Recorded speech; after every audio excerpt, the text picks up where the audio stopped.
Thank you very much. I don't know if you're aware that there's a general feeling around the country that the country is being governed from Glenties this week.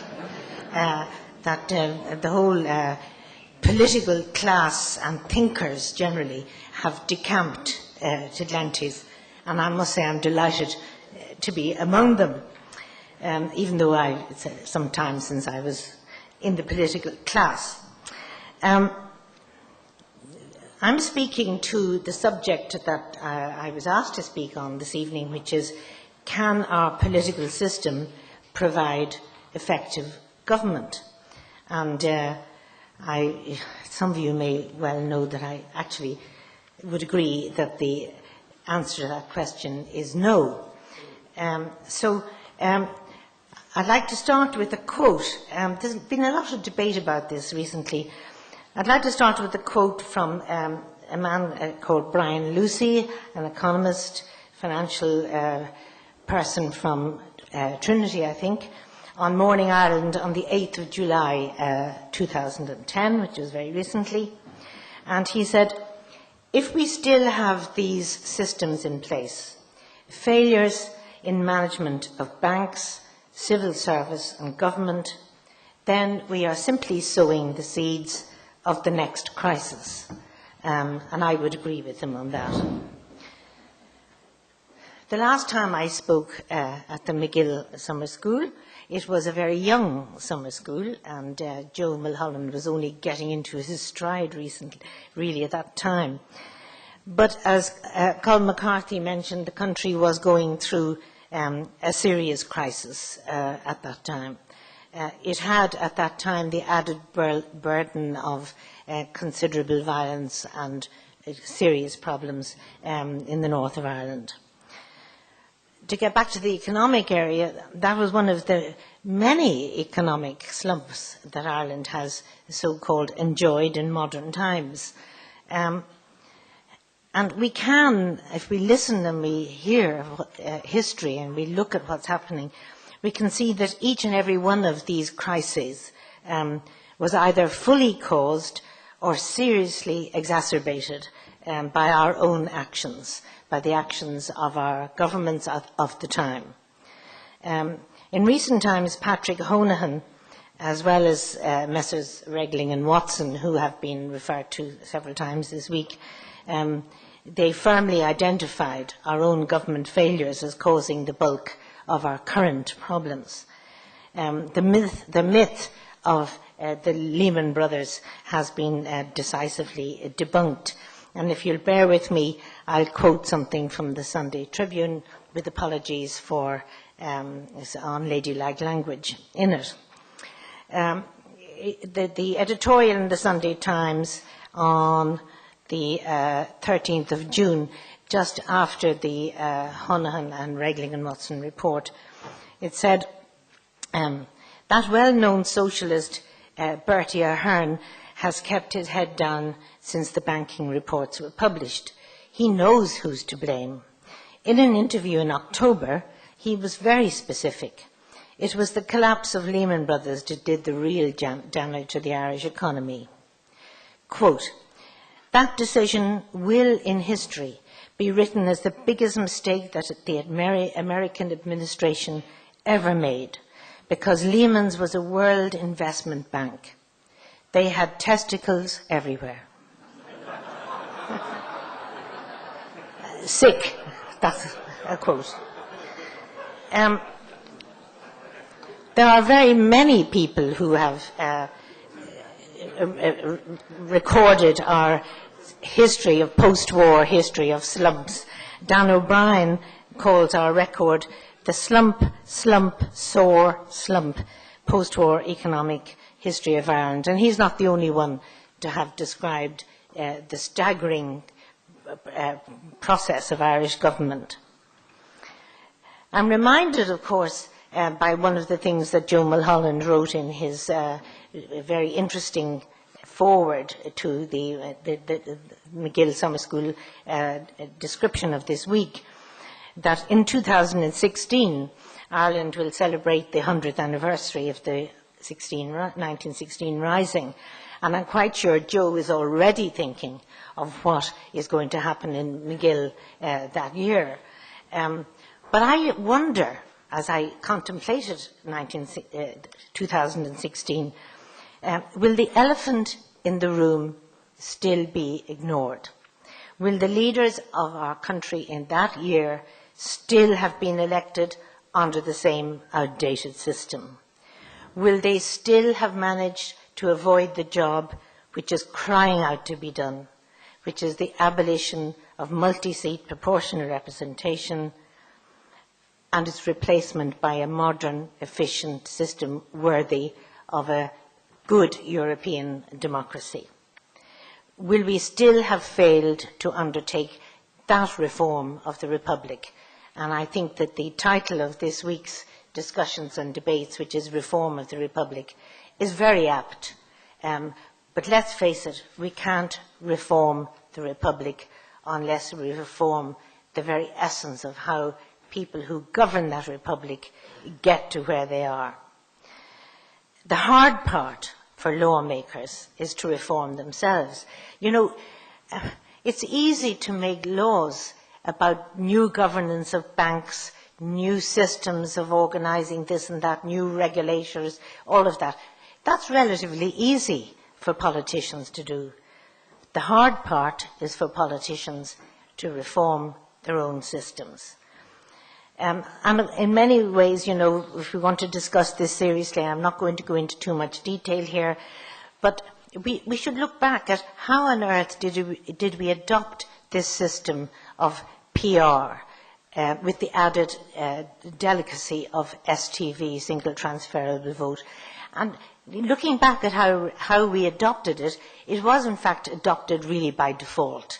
It was because that was a system that was endeared itself to the British liberal system at the time. And unquestioningly, it was put into place here. It has never really worked. And no other country, as has been said to you earlier this week, no other country has, except Malta, has adopted our system. And no other country that became a new democracy ever came and said, oh, look at the Irish system, that's a good system, let's have that system. They looked at it and they said, that's not a good system, it's not working for Ireland. So I think we have to face the fact that since the foundation of the state, the causes of our disasters and the causes of our occasional triumphs, they're all hatched and deliberated upon and decided upon by a small group of Irish women and men, but of course we all know that is overwhelmingly men. They sit around an oval mahogany table in Merrion Street, which I have sat around myself for endless hours, for what seemed like about 25 years. It was only a few years, but it seemed like a very long time. An interesting skill that all those people who sit around that table, that they share, is an understanding and an ability to work that very arcane electoral system that we have in Ireland. And another interesting thing that has been already said here this week is that from the moment of their election, every one of the people sitting around that oval mahogany table in Merrion Street, the main thing on their mind is how they're going to get elected the next time in their constituency. They see that as their first duty to themselves and to their party, but how could it be otherwise, given our antediluvian electoral system? And I'd like to say that I think it should be of immense concern to each and every Irish citizen that the people in charge of their country's future should be first and foremost TDs for their own constituency. That is a very serious situation. You all know, because lots of you here are very politically involved people, and you all know how politics work in Ireland. And I tell you, I know it from both sides. A massive amount of time and energy is spent by our ministers, and I'm talking now about the people in charge of governing the country. A massive amount of time is spent massaging their voters, outsmarting constituency rivals in their own party, and in other parties, attending social functions of every kind, including very importantly, funerals, any gathering of any significance all over the country, in Kerry, Mayo, Donegal, Wicklow, Dublin, it has to be graced by the minister's presence with the state car purring outside. And the clinics, which represent the modern equivalent of confessionals, they see citizens lining up to have a word. The word is followed up by letters flying around to fellow ministers and then back to the constituents, who are very impressed, they hope, by the ministerial notepaper. Most of this frenetic, time-wasting activity goes unseen and unreported by the national media, who usually observe ministers in set pieces in the Dáil or launching this or that programme. Yes, ministers work very hard. Yes, they are not having time off when they're out of the Dáil. But it is not the right kind of work. It is completely wasted time. It is time which should be used to run their departments and run the country. In the past, we all know some names who didn't play that constituency game well enough, and they got punished for it. I think of various names. The late Justin Keating springs to mind, the narrow squeaks of Dick Spring, the troublesome and challenging Conor Cruise O'Brien, Pat Cooney, who lost his seat. There are many names. And most of these names, if you mention them to serving politicians now, they send a shiver down their spine. I'm not without blame in all of this, of course. I made sure myself that I'd be re-elected, even if it meant working 18-hour days, 7 days a week, over 5 years, rushing between all points of County Wicklow, and County Wicklow is a big constituency, between County Wicklow, Leinster House, the Department of Education, the Cabinet Room in Marion Street, with all too rare expeditions to Glenties and nice places like Glenties every so often. I'm quite sure that that life that I led made me much less of a good minister than I would have liked to have been. But you know what?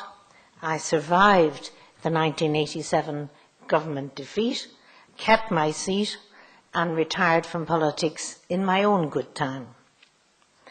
But I saw then, and I see now, that ministers, and I remind you, these are the people that are running our country, they're mentally, physically exhausted and distracted.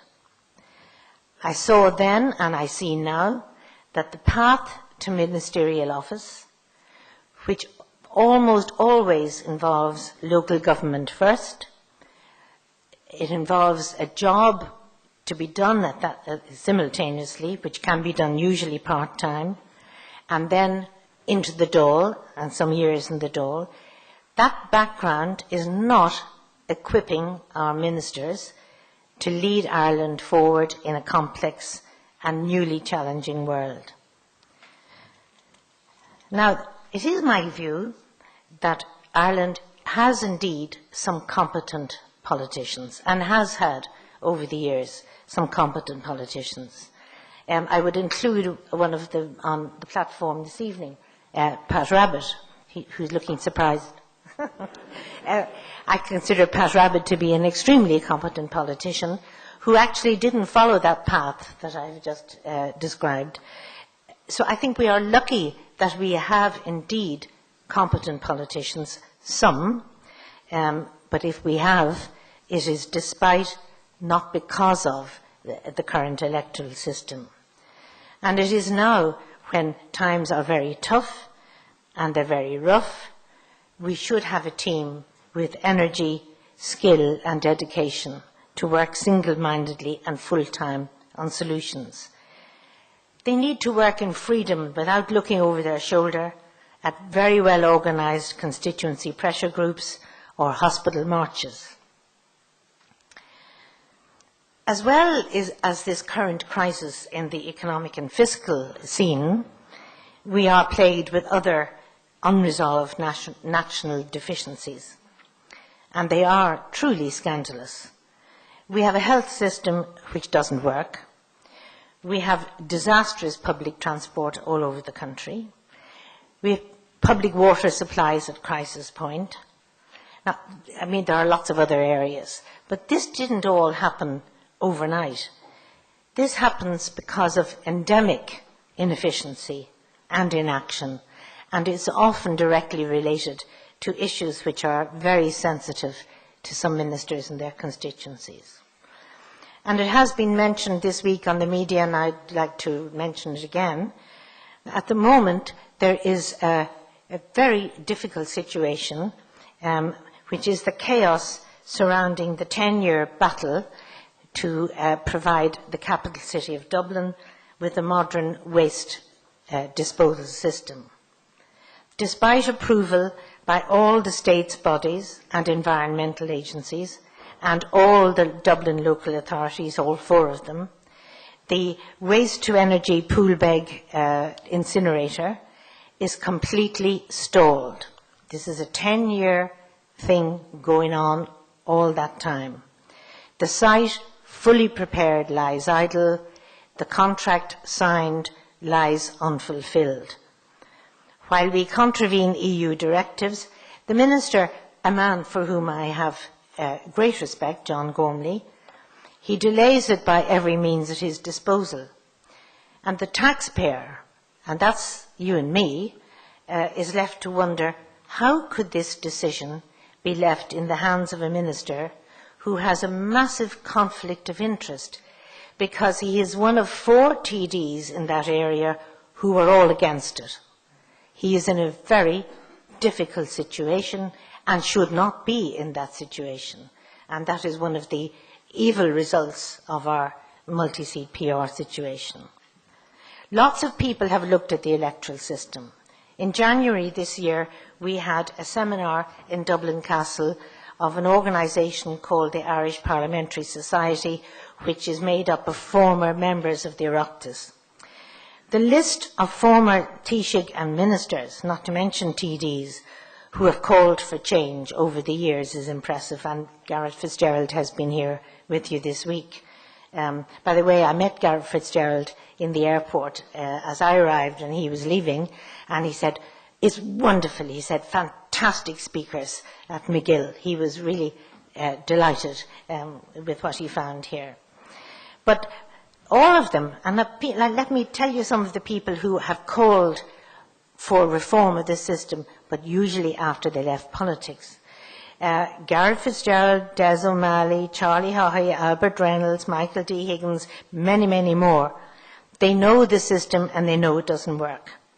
Now, currently serving TDs are very circumspect about criticising the system because their constituents might take a poor view of them giving out about how they have to spend so much time dealing with them. And that's why I'd like to say a few words of congratulation to Noel Dempsey. Noel Dempsey, who I know has spoken here and has been very forthright about the electoral system, he does so despite the fact that that's not an easy thing for a serving TD or minister to do. And at our meeting in January of the former members, Noel Dempsey spoke equally forthrightly. Now, I'm not going to go into the alternative systems that there are on offer. All over Europe, there are systems which work very well for those countries and which do not involve the kind of nonsense that goes on in Ireland. But I just mentioned a couple of things that should happen. We should have a list system which would bring distinguished people from outside politics into government and into ministerial office. We should have a system where a minister who is put in charge of an important office of state should have to live and work where his job is and should not be commuting all over the country elsewhere. Local government should be precisely that. It should be strong, local, and with powers unlike, and any people here who serve in local government will know that we have an emasculated charade, which is what we have now. We do not have local government. and it should be divorced from national government. So the Dáil should be a place with much smaller numbers of expert people, willing and able to discuss and dissect legislation. They should be elected from a much smaller numbers of very big constituencies using a list system, because we are a very small country. We need a small expert government, a small national legislature, and a proper local government which works. A final word, I'd say just before I finish. I'm very disappointed with some of the academics from the political departments of our universities. I had hoped that over the years they would be in the forefront of calling for electoral reform. And instead, they seem to be happy enough with the system we have, and they talk about not rocking the boat, that we can do other reforms without a reform of the electoral system. Well, with respect, I say to them, they haven't seen the reality of what goes on. They should really be in the system and see the effect of it on governance. Now, how to achieve change, that's the real challenge. MacGill does a wonderful thing. MacGill provides a forum for really good debate on important issues in this country. The only way I see for a new electoral system to come about is from a civic society, a new civic society, which will lead the charge, which will call for the debate, which will put out the expert reasons for doing it. If enough people became energized on this issue and started to mobilize support across the country, then the political establishment would have to take note. With respect to Noel Dempsey, he mentioned that there was going to be an electoral commission looking at this. Well, you know, sorry, Noel, but we've had enough of electoral commissions from within the political system. There's a joint Oireachtas committee looking at electoral reform. When you all know about turkeys voting for Christmas, it won't happen that way. So I would hope that if there was a good civic society which arose, which would call for this change, that then, who knows, we might have a charismatic national leader who would have the courage to bring political parties with them and to call for this change would be a really substantial change to reform this republic. Thank you very much.